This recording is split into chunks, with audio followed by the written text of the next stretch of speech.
Hey guys, welcome back to our channel. నేను మీ GK. చాలా రోజుల నుంచి ఈ వీడియో చేయాలి అని అనుకుంటున్నాను, కానీ ఇవాళ అయితే కుదిరింది. సో బ్యాక్గ్రౌండ్లో చూస్తున్నారు కదా, ఇది వచ్చేసి నేను మన ఛానల్ కోసం బిల్డ్ చేసుకున్నటువంటి పీసీ అనమాట. సో ఎప్పటి నుంచో అనుకుంటున్నాను మన ఛానల్కి ఒక పీసీ ఉండాలి, ఎడిట్ చేసుకోవడానికి ఊకే మొబైల్లో చేయడం ఇబ్బంది అవుతుందని చెప్పేసి. సో ఫైనల్గా 2 months బ్యాకే నేను ఈ యొక్క సిస్టమ్ అయితే తీసుకున్నాను. ఈ యొక్క సిస్టమ్ తీసుకున్న కాడ నుంచి వీడియో చేయాలి అనుకుంటున్నాను, కానీ 2 months తర్వాత ఇవాళ అయితే చేస్తున్నాను. సో కొంచెం వేరే వర్క్లో బిజీ ఉండి ఈ యొక్క వీడియో అయితే చేయలేకపోయాను. ఫ్రెండ్స్, ఇక్కడ బ్యాక్గ్రౌండ్లో చూస్తున్నారు కదా, ఇది వచ్చేసి నేను నా బడ్జెట్లో బిల్డ్ చేసుకున్నటువంటి ఒక పీసీ అనేది చెప్పుకోవచ్చు. తక్కువ ధరలో నాకు వచ్చేసి మనకు 51,000 అరౌండ్ 54,000 ఏమో పడింది.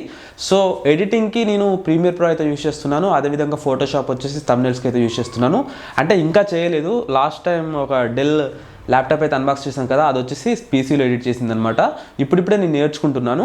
సో నేను తీసుకున్నటువంటి పీసీ అనేది మీకు చూపించాలి అని చెప్పేసి ఈరోజు ఈ వీడియో అయితే చేస్తున్నాను అనమాట.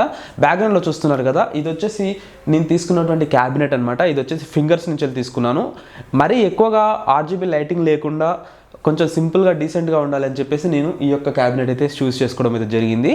అదేవిధంగా ఇక్కడ చూస్తున్నారు కదా, ఇది వచ్చేసి 24-inch మానిటర్ అనమాట. ఇది వచ్చేసి నేను డెల్ నుంచి అయితే తీసుకున్నాను. మరి ఇంకా పెద్దగా తీసుకుందాం అనుకుంటున్నాను 32-inch, కానీ అది ఇంకా ఓవర్గా అవుతుంది. దగ్గరకు వచ్చినప్పుడు మనకు ఇబ్బంది అవుతుందని చెప్పేసి నేను 24-inch లోపే తీసుకోవాలని ఈ యొక్క డెల్ 24-inch మానిటర్ అయితే తీసుకోవడం జరిగింది. దీని లింక్ అయితే నేను కింద డిస్క్రిప్షన్లో అయితే ప్రొవైడ్ చేస్తాను. ఒకవేళ మీరు తీసుకోవాలనుకుంటే అయితే తీసుకోవచ్చు. అదేవిధంగా మనకు యూట్యూబ్లో బ్యాక్గ్రౌండ్లో కనపడడానికి, అంటే నేను ఇంకా ఆఫీస్ చైర్కు తీసుకోలేదు, కానీ ఆఫీస్ చైర్ తీసుకొని కంప్లీట్ ఒక సెటప్ చేసినప్పుడు మనకు RGB లైటింగ్ కూడా ఒక లుక్ అయితే వస్తుంది కదా. ఆ యొక్క లుక్ రావడానికి నేను ఇక్కడ చూస్తున్నారు కదా, RGB లైటింగ్ ఉన్నటువంటి ఒక కీబోర్డ్ అయితే తీసుకోవడం జరిగింది. ఇది వచ్చేసి మనకు జిబ్రానిక్లోనూ అయితే దొరికిందనమాట. ఇది మీరు తీసుకోవాలనుకున్నా కానీ తీసుకోవచ్చు. లింక్ అయితే ఇస్తాను కింద. ఇది వచ్చేసి మనకు కాంబో ప్యాక్ అనమాట. దీని అన్బాక్సింగ్ వీడియో కూడా నేను చేయడానికి ట్రై చేస్తాను. మనకు మౌస్ కూడా RGB లైటింగ్తోనే ఉంటుంది. ఇది వచ్చేసి కాంబో అనమాట. సో దీని బాక్స్ కనుక మీరు చూడాలనుకుంటే ఇక్కడ మీరు చూడొచ్చు. ఇది వచ్చేసి బాక్స్.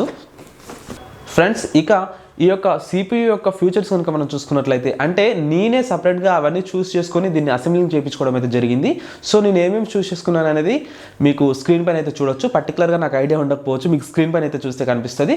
సో ఇది వచ్చేసి నేను ఈ యొక్క క్యాబినెట్ గురించి కనుక మనం మాట్లాడుకున్నట్లయితే, ఇది వచ్చేసి ఫింగర్స్ నుంచి అయితే తీసుకున్నాను. ఇది కూడా RGB లైటింగ్ ఉంటుంది అనమాట. సింపుల్ ఒక స్ట్రిప్ ఉంటుంది, బాగా ఓవర్ లైటింగ్ అయితే ఉండదు. అదేవిధంగా దీనికి అవుట్ సైడ్ కనుక మనం చూసుకున్నట్లయితే ట్రాన్స్పరెంట్ గ్లాస్ అయితే ఉంటుంది. ఒకవేళ లోపల మనం RGB లైట్స్ కనుక లేదంటే RGB ఫ్యాన్స్ కనుక ఇన్స్టాలేషన్ చేసుకున్నప్పుడు మనకు అవుట్ సైడ్ నుంచి వెళ్ళి ఆ యొక్క లైటింగ్ అనేది బయటికి రావడం అయితే జరుగుతుంది. సో నేను ఇంకా కంప్లీట్ సెటప్ అయితే చేయలేదు, జస్ట్ తీసుకున్నానంతే. ఇంకా చాలా చేయాల్సి ఉంటుంది. సో అప్పుడు మీకు అది కూడా కనిపించే విధంగా నేను సెటప్ అయితే చేస్తాను. జస్ట్ ఇప్పుడైతే అలా పెట్టి యూస్ అయితే చేస్తున్నాను అంతే. ఇంకా స్టూడియో సెటప్ అయితే చేసుకోలేదు, ఫ్యూచర్లో చేస్తా కావచ్చు మేబీ. సో ఇది వచ్చేసి ఫింగర్స్ నుంచి ఒక క్యాబినెట్ అయితే తీసుకున్నాను. ఇది మీ ఇష్టం, ఏదైనా సెలెక్ట్ చేసుకోవచ్చు. సో నేను తీసుకుని మీకు అయితే చెప్తున్నాను. అదేవిధంగా నేను పవర్ సప్లై కనుక చూసుకున్నట్లయితే 450 సరిపోతుంది, కానీ నేను 550 అయితే యూజ్ చేస్తున్నాను. అలాగే ఈ యొక్క మదర్ బోర్డ్ కనుక చూసుకున్నట్లయితే మోడల్ నాకు అంత ఐడియా లేదు. ఇక్కడ స్క్రీన్ పైన అయితే మీరు చూడొచ్చు. ఈ యొక్క మదర్ బోర్డ్ అయితే తీసుకున్నాను. అదేవిధంగా ఇక గ్రాఫిక్ కార్డ్ కనుక చూసుకున్నట్లయితే 2GB గ్రాఫిక్ కార్డ్ అయితే యూజ్ చేశాను. అదేవిధంగా ర్యామ్ వచ్చేసి 16GB ర్యామ్ అయితే ఒకటే సింగిల్ స్ట్రిప్ అయితే యూజ్ చేశాను. అలాగే ఇక SSD కనుక చూసుకున్నట్లయితే 250GB SSD అయితే యూజ్ చేశాను. అలాగే ఈ యొక్క హార్డ్ డిస్క్ కనుక చూసుకున్నట్లయితే నేను 2TB హార్డ్ డిస్క్ అయితే తీసుకున్నాను. ఎందుకంటే మనకు వీడియోస్ అనేది ఎక్కువగా షూట్ చేసినప్పుడు కంటెంట్ అనేది స్టోర్ చేసుకోవాలి కాబట్టి 2TB హార్డ్ డిస్క్ అయితే తీసుకున్నాను.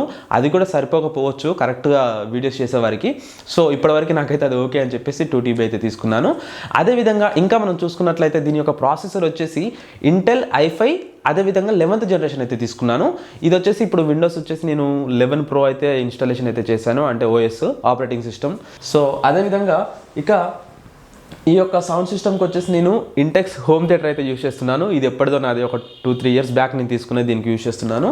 అదేవిధంగా నేను వైర్లెస్ కీబోర్డ్ అండ్ మౌస్ కూడా తీసుకోవడం అయితే జరిగింది. అది వచ్చేసి నేను HPలో అయితే తీసుకున్నాను. అది కూడా నేను మీకు స్క్రీన్ పైన అయితే చేస్తాను చూడండి. ఇవన్నీ అన్బాక్స్ చేసేది ఉంది, కానీ ఇంకా చేయలేదు, చేయాలి.